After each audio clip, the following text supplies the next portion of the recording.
बोल, अपनी पराजय स्वीकार करता है या नहीं? बोल, बोल।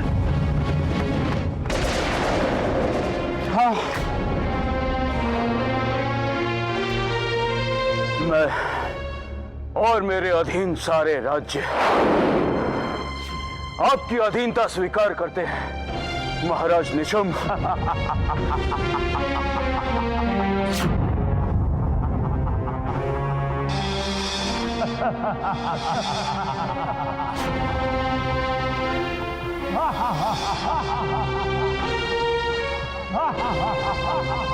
मोहिनी, महारानी मोहिनी,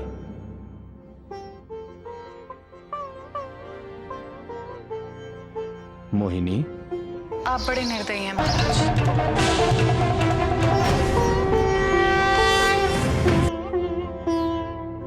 क्यों? क्या हुआ? मैं सब समझती हूँ। आप कहना क्या चाहती हैं महारानी? वचन भंग करने का इतना बड़ा दंड तो नहीं देना चाहिए था ना आपको महाराज। आखिर महाराज निशुंभ भी हैं तो आपके भाई ही ना।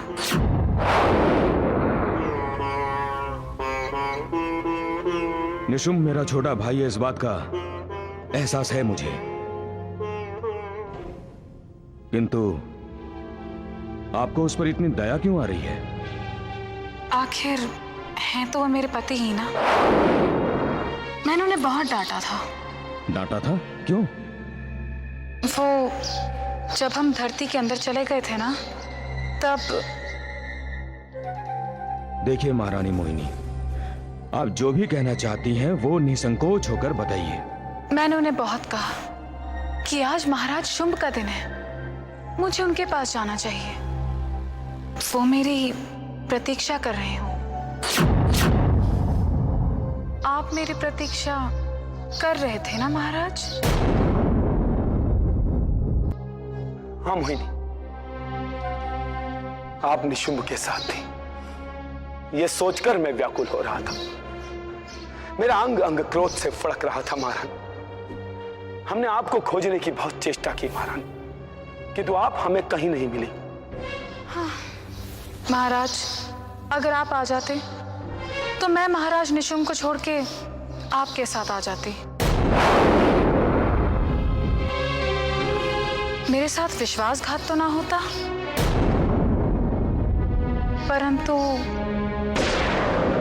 परंतु क्या? परंतु वो भी तो मेरे पति हैं ना। वो भी तो मुझे आप ही के जितना प्यार करते हैं। आखिर कब तक रोकती, कब तक डांटती? लेकिन उन्हें अपना वचन भंग नहीं करना चाहिए था, है ना महाराज? हाँ महारानी मोहिनी, इसीलिए मैंने निशुंभ को धूम्रलोचन के साथ ही युद्ध करने के लिए भेजा।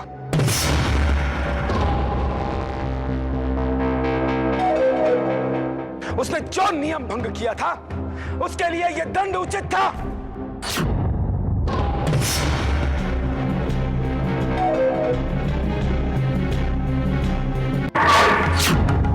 महाराज निशुंभ की जय! महाराज निशुंभ की जय! महाराज निशुंभ की जय! महाराज निशुंभ की जय! महाराज निशुंभ की जय! महाराज निशुंभ की जय! महाराज निशुंभ की जय! राधा श्री को मेरा प्रणाम। अति उत्तम निशुंभ, अति उत्तम।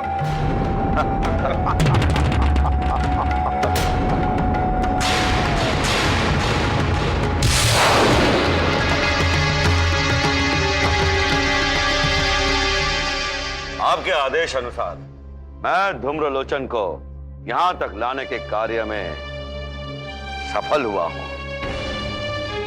धूम्रलोचन, हर राज दरबार का केवल एक ही राजा होता है, और इस दरबार के राजा हम हैं। आज से पहले तुम भी किसी राज्य के राजा थे, किंतु आज तुम हमारे अधीन हो। मैं आपकी अधीनता स्वीकार करता हूं महाराज शुंभ, क्योंकि मेरी दृष्टि में आपका साम्राज्य विश्व के सबसे बलवान साम्राज्यों में से एक है। आप दोनों भाइयों का आधिपत्य मुझे स्वीकार है और मैं आपको विश्वास दिलाना चाहता हूं कि अवसर आने पर मैं अपनी कृतज्ञता दर्शाते हुए आप दोनों भाइयों के लिए अपना जीवन भी दांव पर लगा दूंगा। यदि आप हमारे राज्य का सामंत होना स्वीकार करें तो हमें अति प्रसन्नता होगी। मैं इस पद के लिए आपके सामने अपना शीश झुकाता हूं महाराज शुंभ। महाराज धूम्रलोचन की जय। महाराज धूम्रलोचन की जय। महाराज धूम्रलोचन की जय। महाराज धूम्रलोचन की जय। महाराज धूम्रलोचन की जय। प्रिय, अपनी इस प्रेयसी का अभिनंदन स्वीकार कीजिए महाराज। और कोई मनाए या न मनाए, मैं आपका विजय उत्सव अवश्य मनाऊंगी।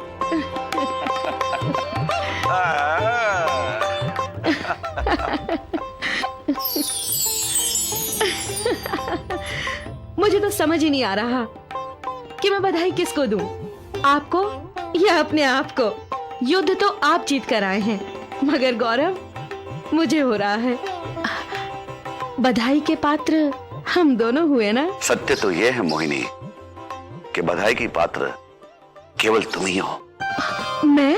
हाँ, यदि युद्ध के दौरान मुझे तुम्हारा ध्यान ना आता कि तुम मेरी प्रतीक्षा कर रही हो तो मैं कदाचित ये युद्ध ना जीतता। तो आप अपने विजयी होने का श्रेय मुझे दे रहे हैं। युद्ध विजय का भी और प्रेम युद्ध विजय का भी।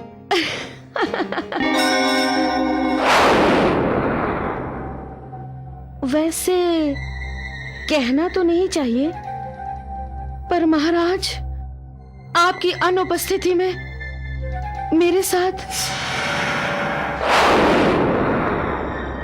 मेरी भावनाओं पर बहुत अत्याचार हुए।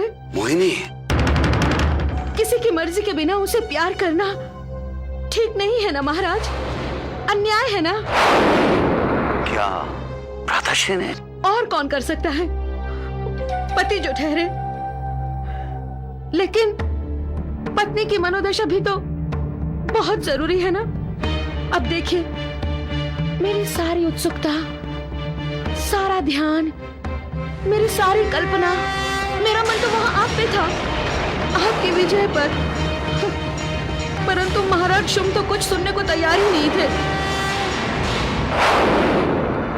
मैंने तो उनसे यह भी कहा कि आज महाराज निशुंभ का दिन है, कृपया नियम भंग न करें। तो उन्होंने कहा, कहाँ है निशुंभ? जब वो यहाँ नहीं है तो उसका दिन भी मेरा है। ऐसा कहा भ्राताश्री ने? हाँ, नियम भंग किया ना उन्होंने। कहिए, नियम भंग किया ना? हाँ, हाँ। और उन्होंने क्या क्या कहा, आप तो ऐसा सोच भी नहीं सकते। क्या कहा? उन्होंने अपने मन की बात मुझसे कही। उन्होंने मुझे ये बताया कि उन्होंने आपको धूम्रलोचन के पास आक्रमण के लिए क्यों भेजा है। वो नियम तोड़ने के दंड हेतु। उस दंड के पीछे उनके मन का खोट था। खोट? कैसा खोट? वो चाहते थे कि धूम्रलोचन के हाथों आपका वध हो जाए। वो सदा के लिए आपको अपने रास्ते से हटा देना चाहते थे।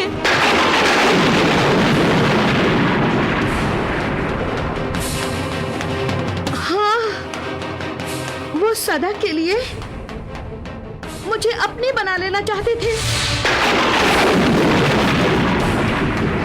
वो भी मेरी इच्छा के विरुद्ध। आपका वध हो जाए, आपका वध हो जाए। भ्राताश्री, मेरी मृत्यु? मेरी? नहीं, नहीं। भ्राताश्री!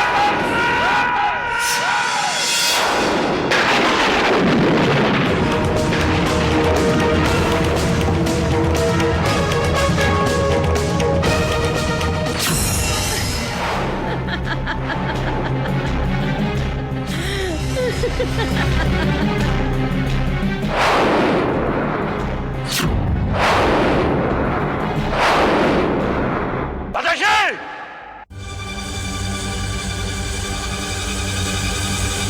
क्या बात है निशुम, कुछ कहना चाहते हो? आज तक मैंने कभी कुछ नहीं कहा। बड़े भाई होने के नाते आप जो कुछ भी कहते रहे मैं सुनता रहा।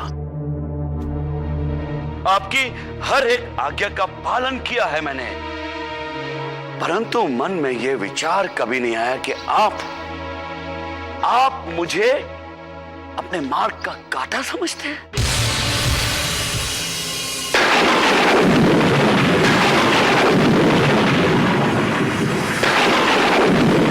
निशुम, मैं ये कभी सोच भी नहीं सकता था कि मेरा भाई मेरी मृत्यु चाहता है। मेरी मृत्यु। मैं तुम्हारी मृत्यु चाहता हूं। अपने छोटे भाई निशुम की मृत्यु चाहता हूं मैं। अरे ये तुमने सोच भी क्या कर लिया? सोचा नहीं है, सोचा नहीं है, कानों सुना और आंखों देखा है। ये क्या देखा तुमने? क्या सुना तुमने? बोलो। मैं यहाँ प्रमाण देने नहीं, निर्णय करने आया हूँ। निर्णय। कैसा निर्णय? यही कि हम दोनों में से कायर कौन है, आप या मैं। नियम भंग किसने किया, आपने या मैंने? जानवरों का राजा कौन है, आप या मैं? हम में से बलवान कौन है, आप या मैं?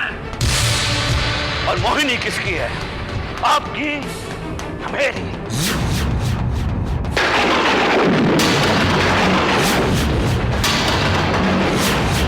अब मोहिनी हम दोनों में से केवल किसी एक की ही होगी, केवल किसी एक की।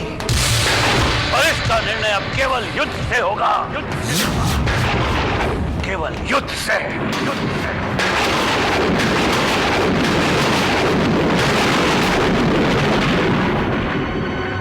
तुम मुझसे युद्ध करना चाहते हो? हाँ।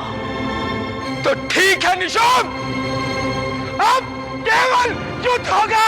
हाँ, युद्ध, युद्ध, युद्ध, युद्ध।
नारायण नारायण।